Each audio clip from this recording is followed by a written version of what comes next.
Just want to ask you both kind of what you felt like you needed in the secondary coming out of last year and what you feel like you've given the team.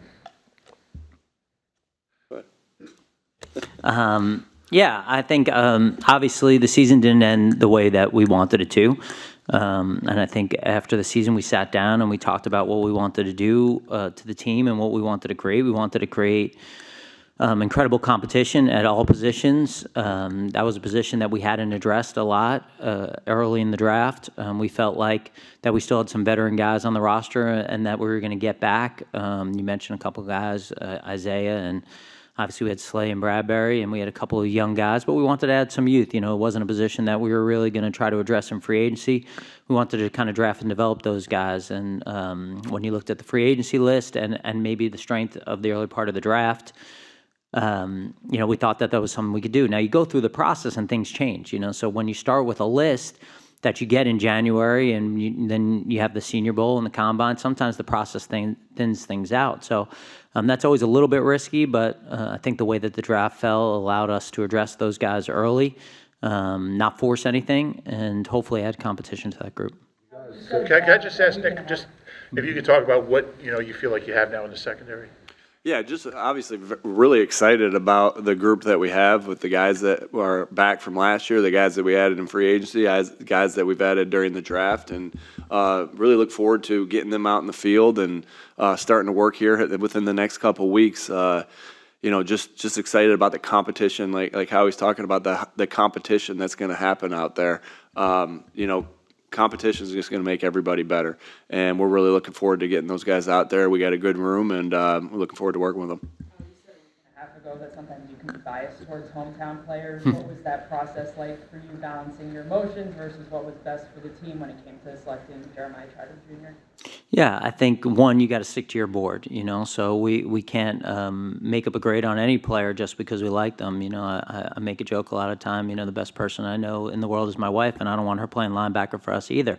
So I think for us, at the end of the day, you have to have a certain skill set to play at any position in the National Football League. And so we're looking for a skill set, and we're drafting players based on a skill set. So as much as, you know, you like those stories, and it's a great story without the ending, you know, we just started that story. But it's got to be a skill set, and he's got a skill set, and that's why we drafted him. He's got mentality, that's why we drafted him, and we're looking forward to him being his own person, you know, not having to walk in anyone's footsteps, but creating his own legacy. Speaking of skill sets, what do you like about Will Shipley, specifically in terms of his pass catching? And Nick, I guess you can chime in on that one too. Yeah, well, why don't you talk since I got distracted? Yeah, you know, really excited about Will. He just has has ability to make guys miss in space, accelerate off of that. You know, and then also be a threat out of the backfield, and also being able to line up. I think he's very versatile in the things that he can do. Not only you can hand him the football, you can throw him the football. He can line up all over the field. So you know, it'll be fun working with a player like him. And you know, obviously I talked a lot about the things on the field because that's what got him in the door. But what's made him a special player is the person that he is, the leader that he is, the worker that he is, and we're really excited to add that type of person to our locker room. And you know, it's just all-American person, and we're really looking forward to that. And obviously, the talent sticks out as well. I'm sorry. Did you have anything? We came a little earlier. You know, I thought we were done with undrafted free agents. You're good on Will Shipley? Thanks. Okay. We might sound a little silly, like but when you're making all these trades in a short period of time, how do you and the organization keep everything straight and make sure logistically you're on top of it all? I just do it. I mean, we got all these people in this room, and kind of know what we're trying to do here. We know what sounds good when a trade sounds good. We know what we're trying to execute. I don't know. I never really thought about it that way. I think we just, you know, as we're doing this and as we're getting close to being on the clock, we kind of have an idea of our plan and how many guys are there. And, you know, sometimes when we hear a trade, it kind of sounds good, and we do it. Is this sometimes part of It like should be a little more complicated. I don't know. is it sometimes part of like a bigger plan, or do you take them as they come? Well, I think when you start a day like today and you have as many picks as we do, you go into it and say, hey, what will be a great goal? It would be to get as many of the guys that we've targeted on day 3 as we possibly can. And at the same time, see if we can try to accumulate picks for the future. You know, we're a little light for next year's draft going into day 3 today. And so I think that was a little bit of a focus in the trade talks. Sometimes you're in trade talks and you're kind of going, hey, I'll take a pick in this year's draft. And so in those talks, more focused today in particular about like, you know, instead of a this year pick, we'll take a next year pick just because we wanted to get back some of the picks that we had gotten rid of next year. We felt like we had an opportunity with the amount of picks we had today to get a lot of players that we liked, and we were also excited about the draft process. I mean, you know, you guys all talked about it. It will be a little bit different draft class next year because of the amount of guys that are coming out next year. So that was kind of in the back of our mind. If I can follow up on that, do you think this franchise values future picks more than a lot of other teams? And Jeffrey's kind of part of that too? Well, I think, you know, Jeffrey sets the tone for everything we do, and he's never going to only think about the short term. I mean, he's totally focused on trying to win a championship, but he's also thinking about how we're going to look next year and the year after, and I feel like that's my job too. You know, that's my responsibility. I said this in one of the other press conferences that we had. I feel like I got to do whatever I can to make sure this franchise is in good position going forward, and so I have that responsibility. I think I get a partner here. I don't know if I was trying to think of the right word, but who is he's always looking out for what's best for the team, you know. And I've been very fortunate to work with him and know that he's not sitting there saying like, "Oh, we're going to do this for next year," and he's going, "Man, this sounds great," you know. And I think you got the 3 of us like-minded about trying to balance doing everything we can to win a championship now, and also trying to keep this rolling so that we can do that in the future. You guys look at the tape. Star players. This time last year, you spoke about the Red Star players. Mm-hmm. Was there anyone in this class who fit that description? Yeah, you know what? I'm gonna read your text because I thought this was good. I got this from 2 of my 2 of our senior college guys. We almost had unanimous A football character. I think of those guys, Red Stars, 1, 2, 3. We had 5 Red Stars. You know, we had kind of a philosophy. We wanted to have a mentality off season. We wanted to bring in people here who had a chip on our shoulder because we felt like we had a little bit of a chip on our shoulder, not in a bad way, just in a way like, you know, we felt like, you know, we wanted to do whatever we could to put ourselves in the best possible situation for this year because we had a bad taste in our mouth for last year, and we wanted to bring in as many people, and I say we because it starts with us, that had that kind of same feeling. And it started in free agency, bringing in the free agents that we brought in, and we were looking for people in the draft who had that. So, you know, Jeff asked about Will Shipley. You know, Will Shipley is a great example of that. I mean, this is a guy who he wants that. He has a 4.0 in school because he wants to beat everyone at academics, you know. And, you know, I know coach gets a hard time sometimes for playing one-on-one or playing rock, paper, scissors, but he's doing it to find out how competitive people are. You know, he wants to see when he beats them, are they mad? Or are they just like, I don't really care? Because he's competitive. And so we're looking for that kind of thing. We're always looking for that, but it was more important to us more than ever this offseason. Of those 5, who were they? Come on. What's the best story from basketball and free draft? The best story? Shoot. No, I just had some good competitive games. I don't think I have one that just sticks out. The guys were competitive. Was able to get to know guys while, you know, in a setting like this. I mean, you do it for multiple reasons, but the main thing is to be competitive with it. Trust me, I don't pick a sport that I don't feel like I'm bad at to do it with, and I don't play them one-on-one. So like, it's just a shooting game, but it's just more to you know, kind of get to know them in a setting where they can let their guard down a little bit, and then also to feel them out with how competitive they are. So I wouldn't say one story stuck out over the other this year. When you guys look You know what I at- love, though? I love when they play horse and they dunk, and then they ask coach to do it, and he goes, H. When you guys look at the picks you did make, I mean, all your offensive guys were taken, today in day 3 and everything. And obviously, the NFL being an offensive league, this is something you guys value and everything. Do you feel like you guys were picking for offense mostly to kind of provide depth with what you had, or do you see these guys eventually, moving up and, starting sometime down the road? How do you see it? Yeah, we don't draft anyone that we don't think can start. Everyone we draft, we're drafting starters. We feel like we can find backups. So any person that we're drafting, we see the potential to start. Your draft picks are so valuable. If you're not drafting guys that you think are starters, you're already kind of setting the limit on what they can do. So that's why we talk a lot about tools in their body. That's why we talk a lot about development, because we want guys that we feel like can step in and start. We know it's a long season. We're trying to play 20 games. We know we're going to need guys that have to come in and fill in if guys catch a cold for a game or two. So I think that from our perspective, we didn't draft anyone. Now, obviously we draft receivers. We got 2 of the best receivers in the league.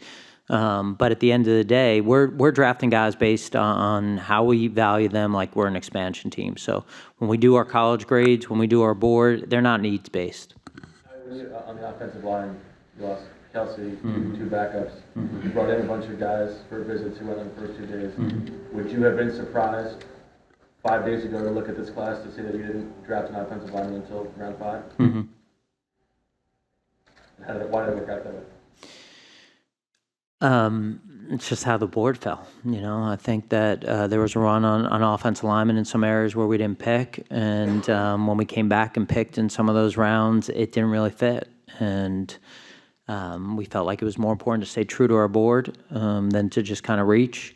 Like you said, we have added some offensive line, but I think it's different. You can rest assured that there's not a pick that doesn't go by that's not kind of part of our process. Certainly part of in my mind trying to make sure that does that. That's we're not going to try to be negligent in that area at any time. So excited about the 2 guys that we got. Also excited about a couple of the guys that we signed here in the off season, not only in free agency but getting a guy from a practice squad and some of our younger guys. And again, we'll always look to add. What are the starting characteristics of the guys you drafted on the offensive line? Yeah, I think both those guys, both were team captains. Obviously, you talk about Keegan and a guy, team captain for national championship team, can play with power. He's got mentality. And then you talk about Dylan. He's probably a little bit different guy, elite athlete. Again, a guy that both those guys that we've been on as a staff and felt fortunate that they were there on day 3. Nick, when you look at Ainias Smith and when you look at the tape, what really stood out when you guys were going through the draft process to say, this is the guy that we want to add? Yeah, obviously we were all really excited about him. It's great when you kind of watch a guy obviously when I'm starting to watch a guy, Howie's watched him probably 3 or 4 times by the time I get to watch him one time, but it's always fun to go into his office, be like, hey, I love this guy. And I think that was definitely a guy that we did that with. His ability to run after the catch, his ability to, get in and out of breaks. I think, he's extremely tough. I love that about him. That's really what sticks out. He catches the ball really well. And so those are the things that, that really stick out. And it's going to be fun to see how we can get him the football and different ways that he can contribute, both on special teams and on offense. All right, Johnny Wilson as a good. Yeah, great minds. Johnny Wilson.